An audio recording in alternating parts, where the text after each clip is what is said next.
सो अभी तक हमने रिच डैड पुअर डैड में हम सीख रहे थे कि कैसे हम पहले एसेट में पैसा लगाएं, उसके बाद एसेट से जो इनकम हो उससे इन्वेस्ट करें या लग्जरी के लिए यूज़ करें। तो सेम कंसेप्ट चल रहा था। उन्होंने रियल एस्टेट में पैसा लगाया, उससे रेंट आ रहा था। Now they bought Mercedes. So वही चीज़ वो एक्सप्लेन कर रहे थे। एक्चुअली गोप्रो ने स्क्रीन बंद हो गई थी, तो आई गेस उस वजह से मैंने स्टॉप किया। But let's start from the beginning, ठीक है।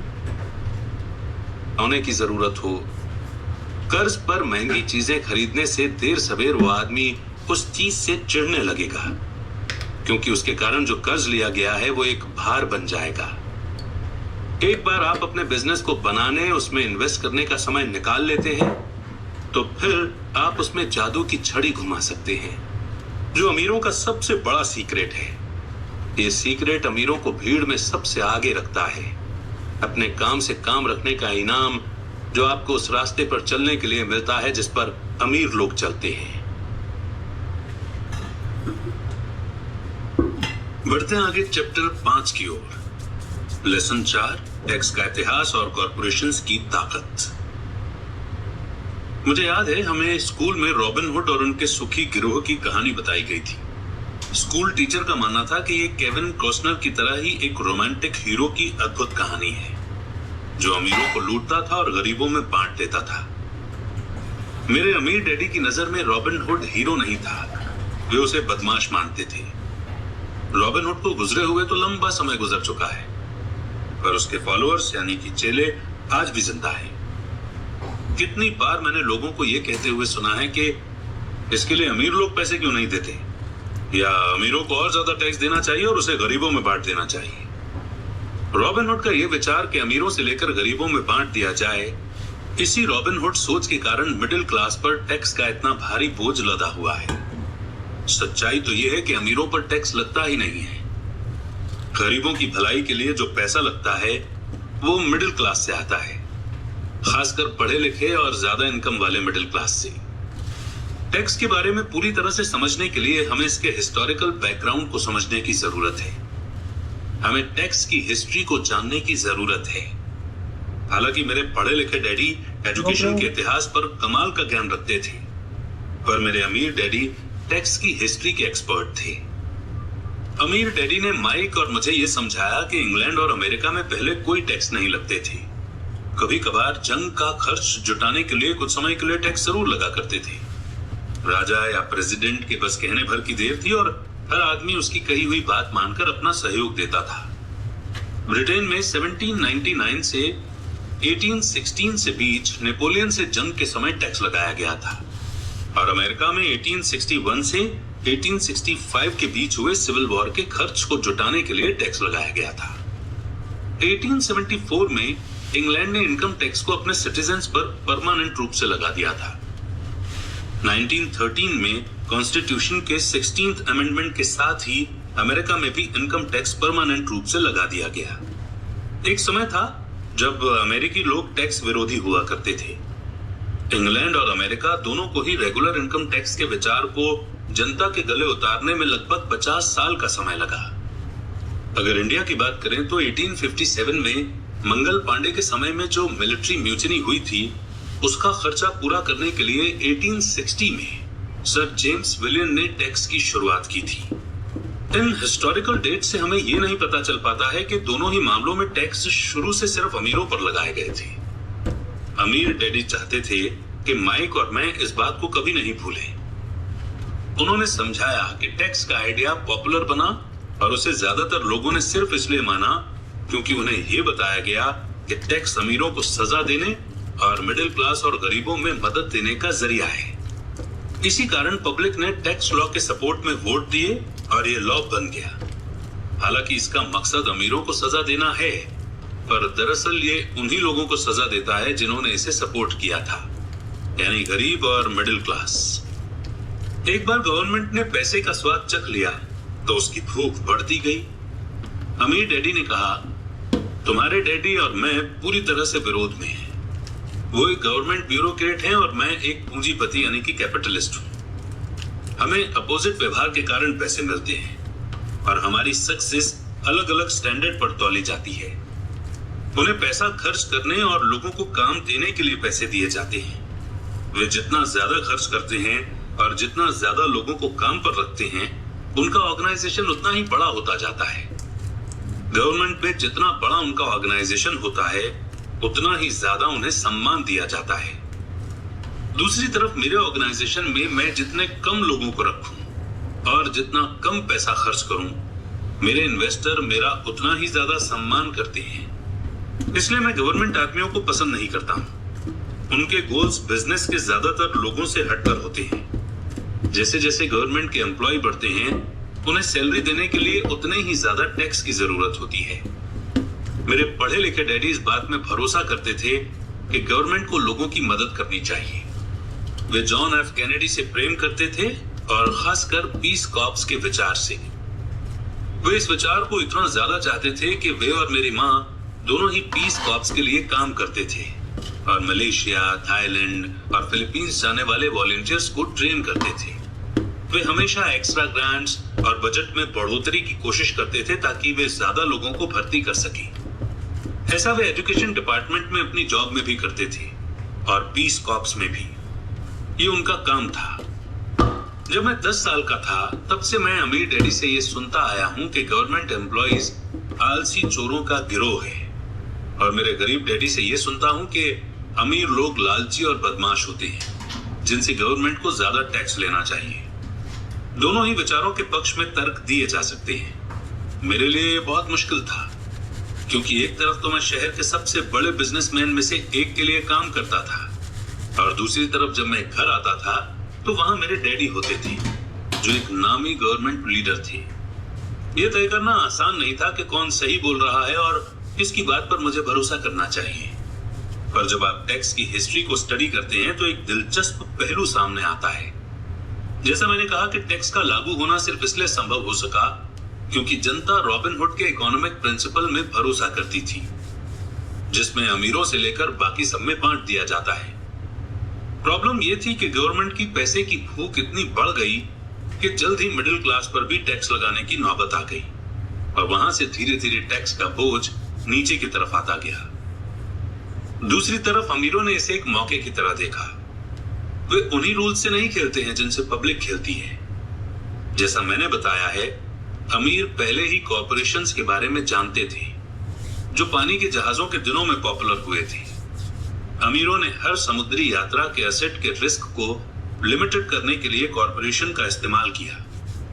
अमीर लोग हर समुद्री यात्रा के लिए पैसे जुटाने के लिए कॉर्पोरेशन में अपना पैसा डालते थे। फिर ये कॉर्पोरेशन न्यू वर्ल्ड में खजाने की खोज के लिए सेलर्स को भर्ती करता था।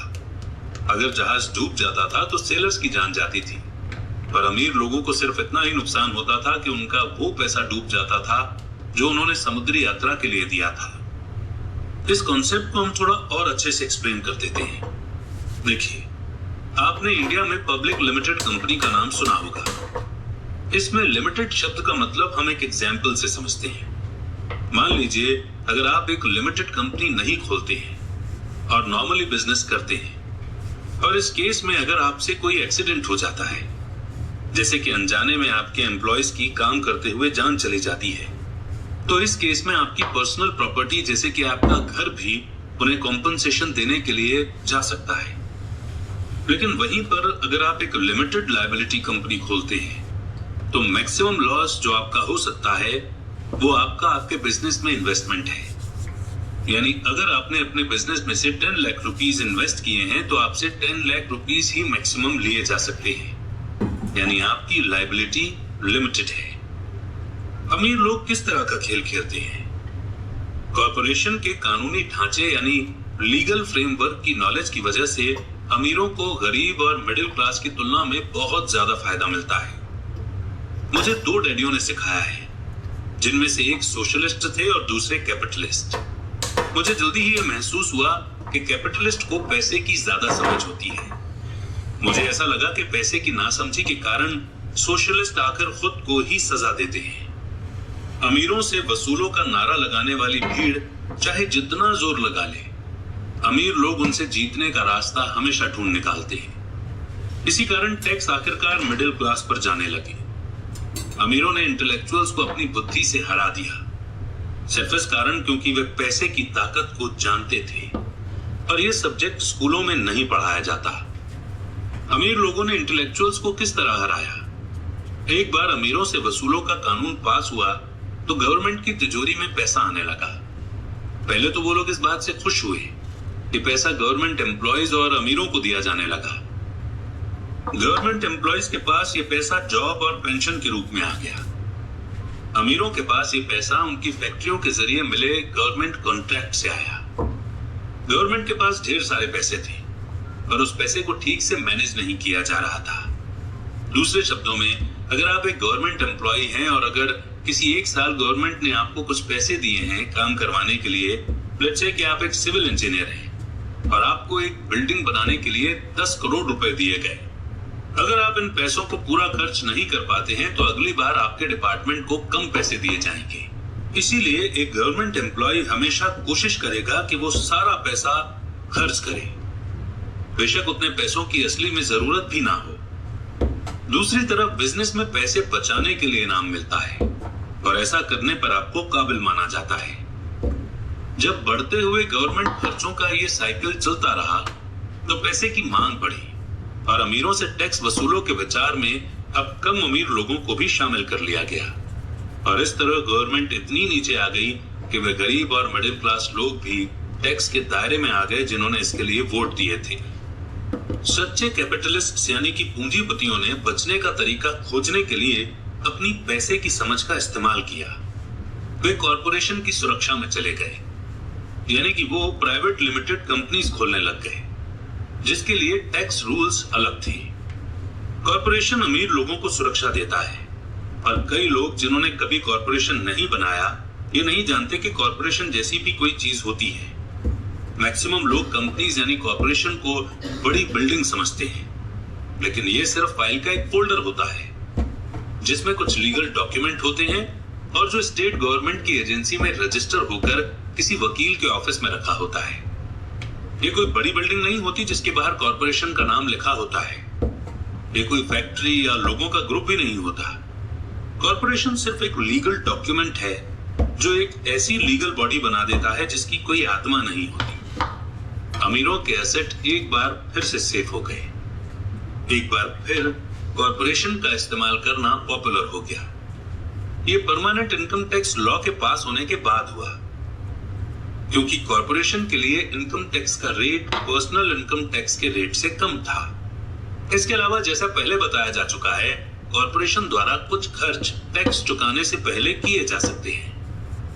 अमीरों और गरीबों के बीच की लड़ाई सदियों से चली आ रही है। अमीरों से वसूलों का नारा लगाने वाली भीड़ अमीरों के हमेशा खिलाफ रही है। ये लड़ाई तब छिड़ती है जब लॉ बनते हैं और ये लड़ाई अनंत काल तक चलती रहेगी। प्रॉब्लम यह है कि जो लोग हारते हैं उनमें समझ की कमी है। हारने वाले वो लोग हैं जो हर सुबह उठकर तैयार होते हैं और अपने जॉब में कड़ी मेहनत करते हैं और उस पर टैक्स देते हैं। अगर वे ये समझ पाते कि अमीर लोग किस तरह से पैसे का खेल खेलते हैं तो वे भी इस खेल को उसी तरह से खेल सकते हैं। फिर वे भी पैसे से आजाद हो सकते हैं और अमीर बन सकते हैं। इसलिए मैं हर बार शॉक्ड हो जाता हूं जब भी मैं किसी को अपने बच्चे को यह सलाह देते सुनता हूं कि स्कूल जाओ ताकि सिक्योर जॉब मिल सके। जिस एम्प्लॉय में पैसे की समझ नहीं है वो बच नहीं सकता, चाहे उसकी जॉब कितनी भी सिक्योर क्यों ना हो। एवरेज अमेरिकी आदमी आज गवर्नमेंट को 50% का टैक्स देता है, यानी एक साल में अगर वो 12 महीने काम कर रहा है तो उसमें से उसने 5 से 6 महीनों तक सिर्फ गवर्नमेंट के लिए काम किया ताकि वो टैक्स चुकाने के लिए पैसे जमा कर सके। मेरे विचार में इस समय बहुत ज्यादा है। आप जितनी ज्यादा मेहनत करते हैं आपको गवर्नमेंट को उतना ही ज्यादा टैक्स देना पड़ता है। इसलिए मेरा मानना है कि अमीरों से वसूलों का नारा उन्हीं लोगों पर भारी पड़ गया जिन्होंने इसके लिए वोट दिया था। हर बार लोग अमीरों को सजा देने की कोशिश करते हैं। अमीर लोग चुपचाप उसका पालन नहीं करते हैं, बल्कि वे पलट कर वार करते हैं। उनके पास पैसा, ताकत और इरादा होता है जिनके दम पर वो चीजों को बदल सकते हैं। वे चुपचाप बैठकर अपनी मर्जी से ज्यादा टैक्स नहीं चुकाते। वे ऐसे तरीके खोजते हैं जिनसे उन पर टैक्स का कम से कम बोझ पड़े। इसके लिए वे बुद्धिमान और स्मार्ट वकीलों और अकाउंटेंट्स की सर्विस लेते हैं। और पॉलिटिशियंस को मनाते हैं कि वे कानून बदले या कानूनी बचाव के रास्ते बनाएं। जाके को लेके जा रहा है। उनके पास बदलाव करवाने के लिए जरूरी रिसोर्सेज होते हैं। खाली क्या? अमेरिका का टैक्स कानून भी टैक्स बचाने के लिए कई रास्ते ऑफर करता है। इनमें से ज्यादातर रास्ते हर एक के लिए खुले हैं, पर इनका फायदा आमतौर पर अमीर लोग ही उठाते हैं क्योंकि वे इनकी खोज करते हैं, और ऐसा इसलिए होता है क्योंकि वे अपने काम से काम रखते हैं। एग्जाम्पल के तौर पर पॉपुलर शब्द 1031 इंटरनेशनल रेवेन्यू कोड के आर्टिकल 1031 का छोटा रूप है, यानी कि एक्रोनिम, जिसे यूज करके कोई भी अमेरिकन जब प्रॉपर्टी बेचता है तो वो उस कमाए गए पैसों से अगर दूसरी प्रॉपर्टी खरीद लेता है तो उसे टैक्स नहीं देना पड़ेगा। रियल एस्टेट एक ऐसा कैपिटल इन्वेस्टमेंट है जो इतना बड़ा टैक्स बेनिफिट देता है। जब तक आप कम कीमत की प्रॉपर्टी बेचकर ऊंची कीमतों में बड़ी प्रॉपर्टी खरीदते रहते हैं तो आपको तब तक टैक्स नहीं देना पड़ता जब तक कि आप उसे कैश ही न रखना चाहें। जो लोग कानून द्वारा दी गई इन छूटों यानी एक्सेप्शंस का फायदा नहीं उठाते, वे अपने एसेट वाले कॉलम को बनाने का एक बहुत बड़ा मौका खो देते हैं। गरीबों और मिडिल क्लास के पास उतने रिसोर्सेज नहीं होते, वे चुपचाप बैठे रहते हैं और गवर्नमेंट की सुइयों को अपने हाथों पर लगने देते हैं और ब्लड डोनेशन की इजाजत दे देते हैं। आज मैं ज्यादा टैक्स चुकाने वाले या कम छूट लेने वाले लोगों की संख्या से लगातार शॉक्ड होता रहता हूं, और वे ऐसा इसलिए करते हैं क्योंकि वे गवर्नमेंट से डरते हैं। और मैं जानता हूं कि गवर्नमेंट टैक्स एजेंट कितना डरावना होता है। मेरे कुछ दोस्त हैं जिनके बिजनेस बंद हो गए हैं और इसके लिए गवर्नमेंट दोषी थी। मुझे ये सब पता है, पर जनवरी से लेकर मई के पहले 15 दिनों तक गवर्नमेंट के लिए काम करना एक बहुत बड़ी कीमत है जो हम टैक्स के डर के कारण चुकाते हैं। मेरे गरीब डैडी ने कभी पलटवार नहीं किया, मेरे अमीर डैडी ने भी ऐसा नहीं किया। उन्होंने सिर्फ गेम को बुद्धिमानी से खेला, और उन्होंने ऐसा कॉर्पोरेशंस के जरिए किया जो अमीरों का सबसे बड़ा सीक्रेट है। अमीर डैडी से मेरा पहला सीखा गया लेसन आपको याद होगा। मैं 9 साल का बच्चा था और मुझे उनसे बात करने के लिए बहुत समय तक इंतजार करना पड़ा था। मैं अक्सर उनके ऑफिस में बैठकर उनका इंतजार करता था। वे जानबूझकर मुझे नजरअंदाज करते रहते थे। वे चाहते थे कि मैं उनकी ताकत को पहचानूं और एक दिन खुद भी इतना ही ताकतवर बनना चाहूं। जितने भी समय तक मैं उनके गाइडेंस में पढ़ा और सीखा, उन्होंने मुझे हमेशा याद दिलाया कि नॉलेज ही ताकत है, और पैसे के साथ जो बड़ी ताकत आती है उसे बनाए रखने के लिए, उसे कई गुना करने के लिए सही नॉलेज की जरूरत होती है। उस नॉलेज के बिना दुनिया आपको इधर उधर धक्के मारती रहती है। अमीर डैडी, माइक और मुझे हमेशा ये याद दिलाया करते थे कि सबसे ज्यादा डरावना इंसान बॉस या सुपरवाइजर नहीं होता, बल्कि टैक्समैन होता है। अगर आप उसे मौका देते हैं तो टैक्समैन हमेशा आपसे ज्यादा टैक्स वसूल कर लेगा। मैं पैसे के लिए काम न करूं, मेरा ये पहला लेसन दरअसल ताकत के बारे में है। अगर आप पैसे के लिए काम करते हैं तो आप ताकत को अपने बॉस के हाथ में दे देते हैं। अगर आपका पैसा आपके लिए काम करता है तो आप ताकत को अपने पास रखते हैं और उसे काबू में रखते हैं। एक बार हमें हमारे लिए काम करने वाले पैसे की ताकत का ज्ञान हो जाए, फिर हमें पैसे के लिहाज से स्मार्ट हो जाना चाहिए और हमें डराने वाले लोगों से डील करने के रास्ते ढूंढ लेने चाहिए। इसके लिए आपके पास कानून की समझ होनी चाहिए और इस बात की भी कि सिस्टम कैसे काम करता है। अगर आपके पास नॉलेज नहीं है तो आपको आसानी से डराया जा सकता है। अगर आप जानते हैं कि आप क्या बात कर रहे हैं तो आपके पास बचने का मौका होता है। इसीलिए अमीर डैडी स्मार्ट टैक्स अकाउंटेंट्स और वकीलों को इतनी ज्यादा सैलरी देते थे। वकीलों को सैलरी देना गवर्नमेंट को टैक्स देने से सस्ता था। मेरे लिए उनका बेस्ट लेसन था स्मार्ट बनो, ताकि तुम्हें इधर उधर धक्के न दिए जा सके, और मैंने जिंदगी भर इसे अपनाया है। वे कानून जानते थे क्योंकि वे कानून का सम्मान करते थे। वे कानून जानते थे क्योंकि कानून के बारे में न जानना बहुत महंगा साबित हो सकता है। अगर आप जानते हैं कि आप सही हैं तो आप किसी से भी उलझने से डरेंगे नहीं, चाहे आपका मुकाबला रॉबिनहुड और उसके गिरोह से ही क्यों न हो। मेरे पढ़े लिखे डैडी मुझे हमेशा एनकरेज करते थे कि मैं किसी अच्छे कॉर्पोरेशन में बढ़िया सी जॉब खोजूं। वे मुझे हमेशा उन अच्छाइयों के बारे में बताते थे जो कॉर्पोरेट सीढ़ी पर चढ़ने से हासिल की जा सकती है। वे ये नहीं समझ पाते थे कि कॉर्पोरेट एम्प्लॉयर से मिलने वाली सैलरी के चेक पर पूरी तरह डिपेंडेंट रहने से मैं उस कॉर्पोरेशन के लिए एक दूध देने वाली गाय बन जाता। जब मैंने अपने अमीर डैडी को अपने डैडी की सलाह बताई तो वे सिर्फ हंसे। उन्होंने सिर्फ यही कहा कि कॉर्पोरेट की सीढ़ी को चढ़ना, पूरी सीढ़ी का ही मालिक क्यों न बना जाए। बचपन में मुझे समझ नहीं आया था कि अपने कॉर्पोरेशन के मालिक होने से अमीर डैडी का क्या मतलब था। एक ऐसा विचार था जो नामुमकिन और डरावना लग रहा था। हालांकि मैं इस विचार से एक्साइटेड था, पर मेरी कम उम्र में मैं इस संभावना पर सोच ही नहीं पा रहा था कि बड़े लोग किसी दिन मेरी कंपनी में काम करेंगे। मुद्दे की बात यह है कि अगर अमीर डैडी नहीं होते तो मैं अपने पढ़े लिखे डैडी की सलाह को फॉलो कर रहा होता। मेरे अमीर डैडी के बार बार याद दिलाने के कारण ही मेरे अपने कॉर्पोरेशन का आइडिया जिंदा रहा और ये मुझे एक अलग रास्ते पर चलाता रहा।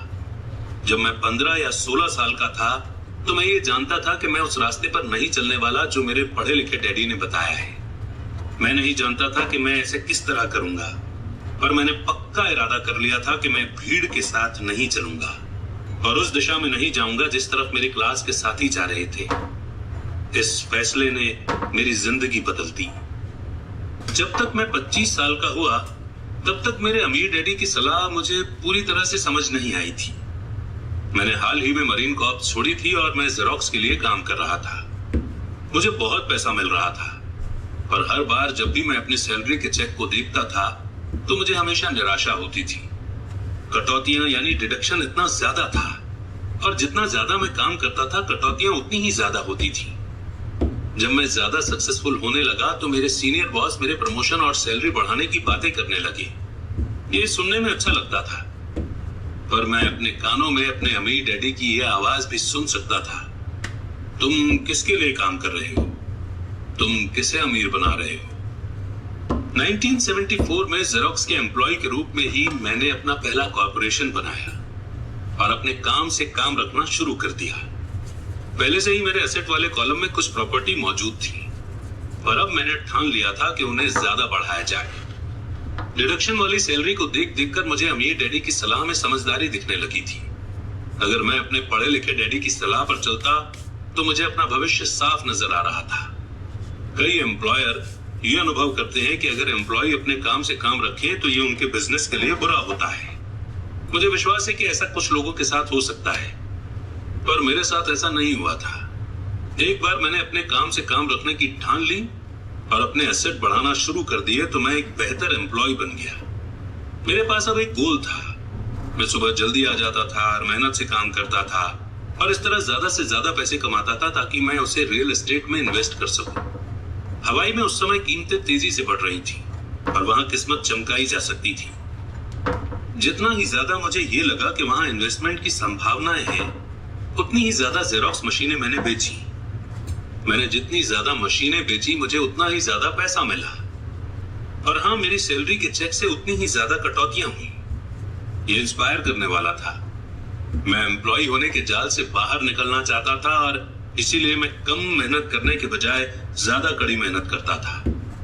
1978 यानी कि 1978 तक मैं सेल्स में टॉप के 5 लोगों में से एक था। मैं रैट रेस से बहुत जल्दी बाहर निकलने के लिए बेताब था। 3 साल से भी कम समय में मैं जेरोक्स की तुलना में अपने छोटे से कॉर्पोरेशन से कहीं ज्यादा कमा रहा था, जबकि मेरा कॉर्पोरेशन रियल एस्टेट में इन्वेस्ट करने वाली कंपनी थी और वो पैसा जो मैं अपने कॉर्पोरेशन में अपने एसेट वाले कॉलम में बना रहा था, वो पैसा मेरे लिए काम कर रहा था।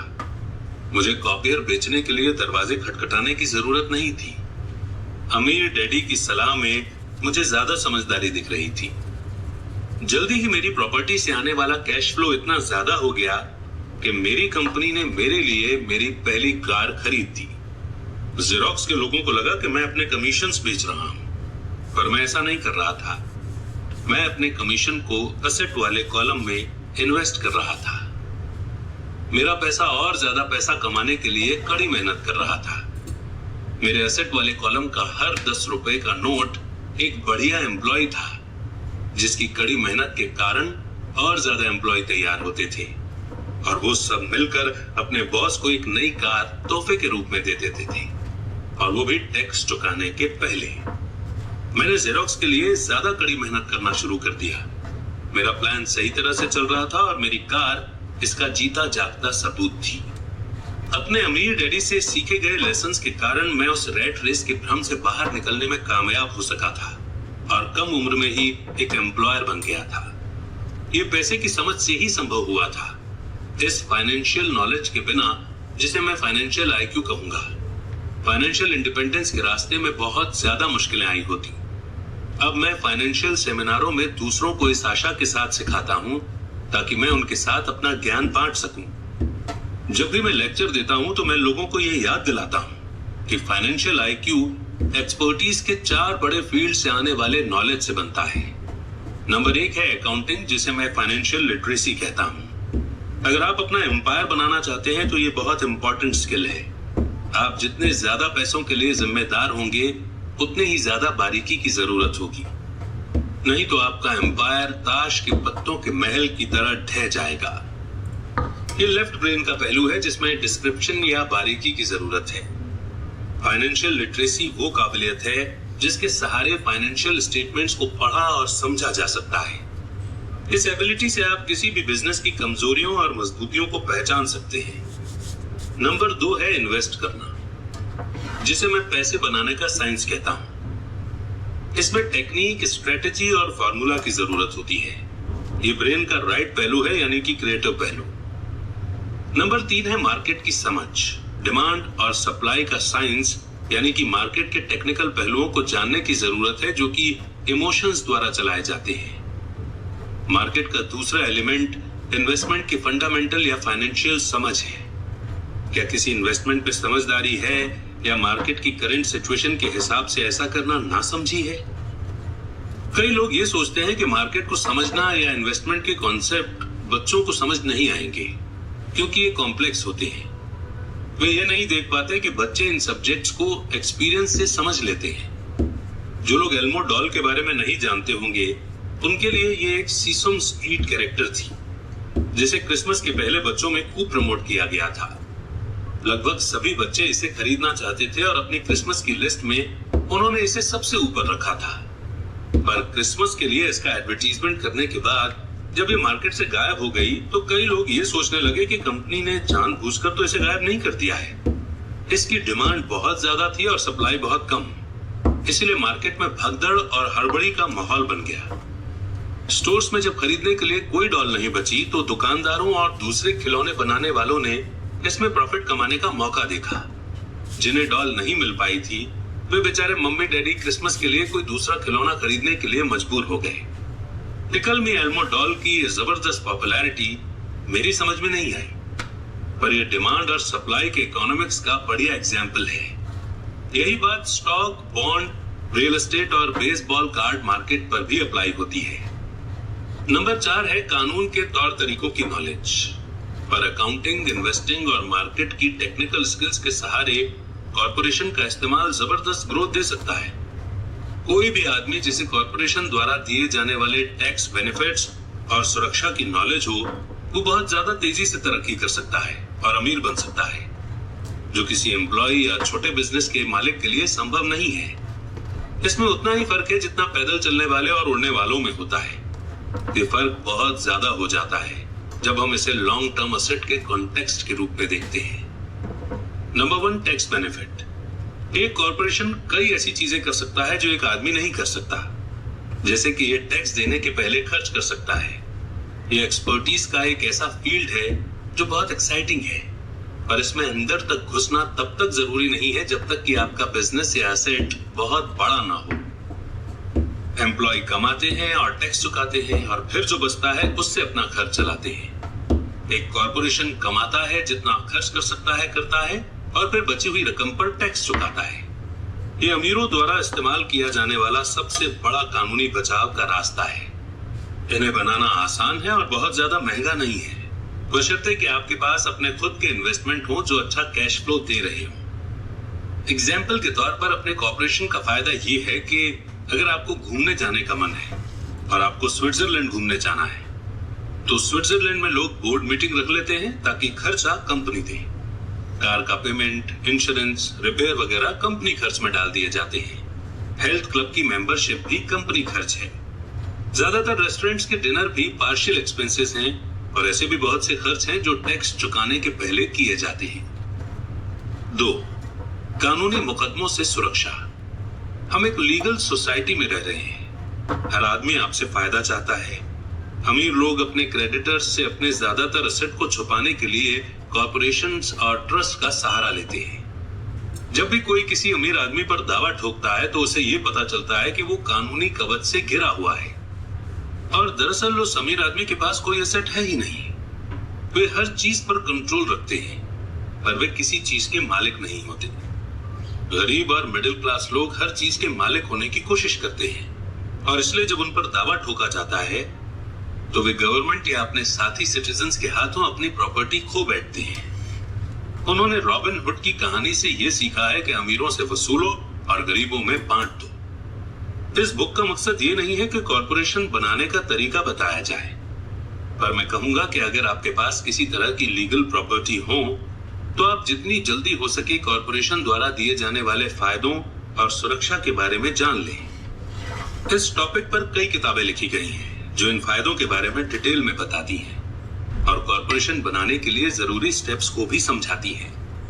एक बुक खास तौर पर बहुत अच्छी है जिसका नाम है थिंक एंड ग्रो रिच। ये बुक कॉर्पोरेशंस की ताकत को बखूबी बताती है।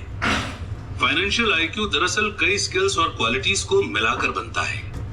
मैं तो यही कहूंगा कि ये ऊपर बताई गई 4 टेक्निकल स्किल्स का कॉम्बिनेशन है जो बेसिक फाइनेंशियल नॉलेज का आधार है। अगर आप बहुत ज्यादा पैसा कमाना चाहते हैं तो इन स्किल्स के कॉम्बिनेशन से आपका फाइनेंशियल नॉलेज बहुत ज्यादा बढ़ जाएगा। इन शॉर्ट, कॉर्पोरेशन के मालिक अमीर लोग पहले कमाते हैं, फिर खर्च करते हैं, फिर टैक्स चुकाते हैं। कॉर्पोरेशन में काम कर रहे मिडिल क्लास या एम्प्लॉइज पहले कमाते हैं, फिर पहले टैक्स देते हैं और फाइनली बचे हुए पैसों को खर्च करते हैं। आपकी पूरी फाइनेंशियल स्ट्रेटेजी के लिए हम आपके एसेट के चारों तरफ कॉर्पोरेशन का कवच लपेटने की बहुत ज्यादा सलाह देते हैं। और इस चैप्टर और इस लेसन को कंप्लीट करने के बाद बढ़ेंगे आगे। नेक्स्ट लेसन यही है कि अमीर लोग पैसे को इन्वेंट करते हैं। तो अब शुरू करते हैं चैप्टर नंबर 6 जिसमें हमें सीखने को मिलेगा लेसन नंबर 5। अमीर लोग पैसे को इन्वेंट करते हैं। पिछली रात मैंने लिखना बंद किया और अलेक्जेंडर ग्राहम बेल के जीवन पर आधारित एक टीवी प्रोग्राम देखा। बेल ने टेलीफोन का पेटेंट करवाया था और उनकी नई खोज की बहुत डिमांड थी। क्योंकि उन्हें एक बड़ी कंपनी की जरूरत थी, इसलिए वे उस समय की नामी कंपनी वेस्टर्न यूनियन के पास गए और उनसे कहा कि वे उनके पेटेंट और उनकी छोटी सी कंपनी को खरीद लें। वे पूरे पैकेज के $1,00,000 चाहते थे। वेस्टर्न यूनियन के प्रेसिडेंट ने यह सुनते ही त्योरियां चढ़ा ली और प्रपोजल को यह कहकर ठुकरा दिया कि मांगी जाने वाली कीमत बहुत ज्यादा है। बाकी इतिहास है। $1 ट्रिलियन की इंडस्ट्री का जन्म हुआ और AT&T का जन्म हुआ। अलेक्जेंडर ग्राहम बेल की कहानी खत्म होने के बाद शाम की न्यूज आ रही थी। न्यूज में एक लोकल कंपनी के स्टाफ में कटौती के बारे में खबर थी। एम्प्लॉय नाराज थे और शिकायत कर रहे थे कि कंपनी के मालिक ज्यादती कर रहे हैं। फैक्ट्री के सामने एक 45 साल का जॉब से निकाला गया मैनेजर अपनी पत्नी और 2 बच्चों के साथ खड़ा था और सिक्योरिटी गार्ड से अंदर जाने की इजाजत मांग रहा था ताकि वो मालिकों से ये विनती कर सके कि उसे जॉब से न निकाला जाए। उसने हाल ही में एक मकान खरीदा था और उसे डर था कि उसे मकान बेचना पड़ेगा। सारे कैमरामैन उसे ही फोकस कर रहे थे और पूरी दुनिया इसे देख रही थी। ये कहने की जरूरत नहीं है कि इसने मेरा ध्यान खींच लिया। मैं 1984 से यानी कि 1984 से प्रोफेशनल टीचर की तरह भी काम कर रहा हूँ। क्योंकि मैंने हजारों बच्चों को पढ़ाया है तो मैंने सभी में एक बात देखी जिसमें मैं भी शामिल हूँ। हम में बहुत ज्यादा पोटेंशियल होती है और हमें नेचर ने बहुत से गिफ्ट दिए होते हैं, पर जो चीज हम सभी को पीछे धकेलती है वो है खुद के बारे में डाउट। टेक्निकल जानकारी की कमी के कारण हम पीछे नहीं रहते बल्कि कॉन्फिडेंस की कमी के कारण हम पीछे रहते हैं। कई लोगों पर इसका असर ज्यादा होता है। एक बार हम स्कूल छोड़ देते हैं तो सभी जानते हैं कि चलो यहाँ से कंटिन्यू करेंगे। चैप्टर 6 स्टार्ट किया है अपन ने। ऑलमोस्ट कितना लाइक 5 आवर्स का और बचा है, लाइक 4.5 आवर्स का ऑडियो बुक और बची है। So we will cover that. Meanwhile GoPro stop recording. GoPro stop recording.